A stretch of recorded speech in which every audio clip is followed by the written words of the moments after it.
Before the beginning of the 20th century, there were less than 1,000 African Americans living in Wisconsin. So, of course, there were not many Black-owned newspapers here in the state. One of the earliest was the Wisconsin Afro-American, which was started in 1892. Several years earlier, George Edwin Taylor published the Wisconsin Labor Advocate for workers of all races. Today, there are 4 surviving Black newspapers: the Madison Times, the Milwaukee Times, the Milwaukee Courier, and the Milwaukee Community Journal. This year, the Community Journal is celebrating its 50th anniversary, and James Causey, who started his professional journalism career at the Community Journal, has more. For nearly 50 years, Milwaukee's largest African-American newspaper, the Milwaukee Community Journal, has remained steadfast in its mission to advocate for the Black community and to provide coverage that traditional media often overlooks. The main ones that they focused on was basically who shot who, where, when, and why. That's why one of the reasons we don't do crime stories from the standpoint of who shot who, because we know that there is more to our community than just being a shooting gallery. When we do report on crime, we do it from the standpoint of statistics. Has crime gone up, gone down? What's the reasons for it? What solutions are there that should be utilized in order to bring it down even further? What are some of the obstacles that you face? The last 10 years have been rough. We had COVID to deal with. We managed to stay relevant and stay, in business. Through that, we felt that we were one of the essentials that our community needed. Share the information about the disease and about where to go in order to get tested, to get shots. Share information about the aspects of it that people should be aware of. What we need, I think, is just more support, dollar support. Michael and I were talking a little earlier about Black billionaires.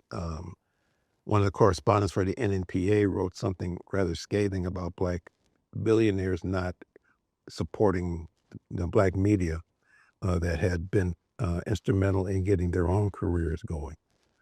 And we need more support from our own people. And I think there's also this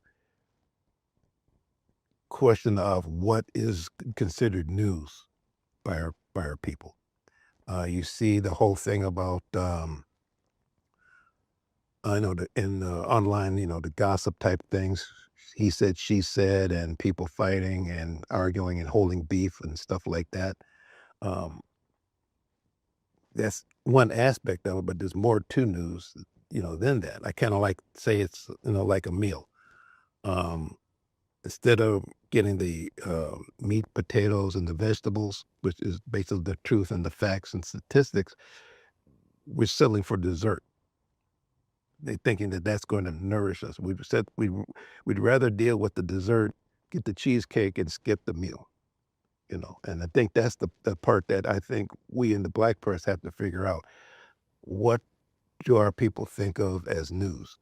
Because now with the phone and being able to get information, some of it good, some of it bad, we have to try to find a balance where we can still be relevant and get the information and the knowledge out there, but still be attractive enough that people will pick us up. One person who brings the meat and potatoes is longtime columnist Michael Holt, who spent his entire career at the Community Journal. He talks about his latest signifying column on businesses fleeing the inner city. Some columns are harder to put together than others. I might start on a column on a Friday, and the deadline is supposed to be Monday. He'll get it on Wednesday morning. Other columns are easy. For example, this week's column focuses on the city being a food desert. But then I take it a step further and touch on all the major national brands who have left the central city. And even the new ones like Chick-fil-A, all of their restaurants are in the suburbs. All of the Walmarts have closed, 2 of them in central city.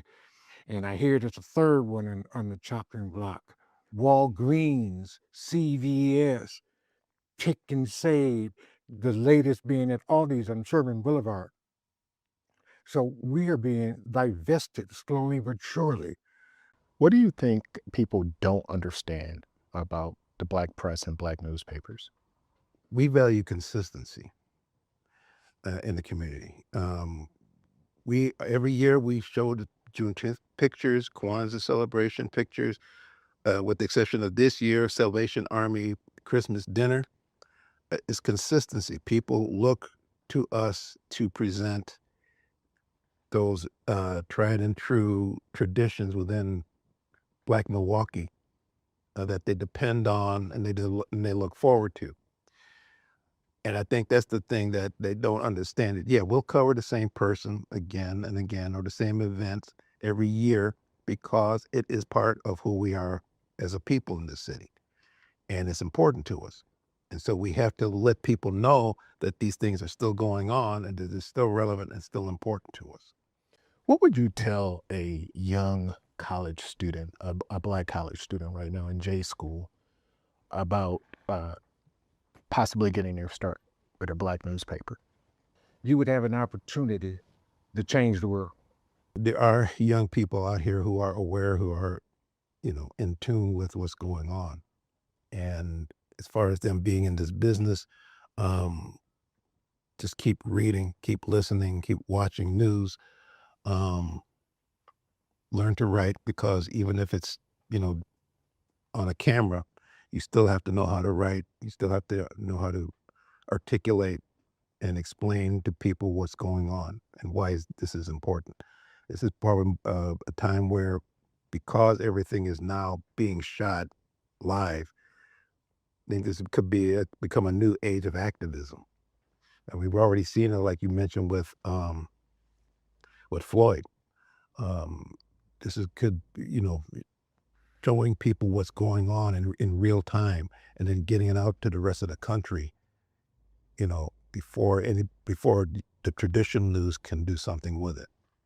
And having people then comment about what they see and then report those comments. I mean, this is already happening now, but I think we in the Black press have to get caught up immediately and start doing the same thing. We have the examples like Roland Martin and Joy Reid and Don Lemon. They're the examples. All we have to do is just use their template, maybe adjust it for our audience and be able to push it out there for them. And I think that's the best way to reach them.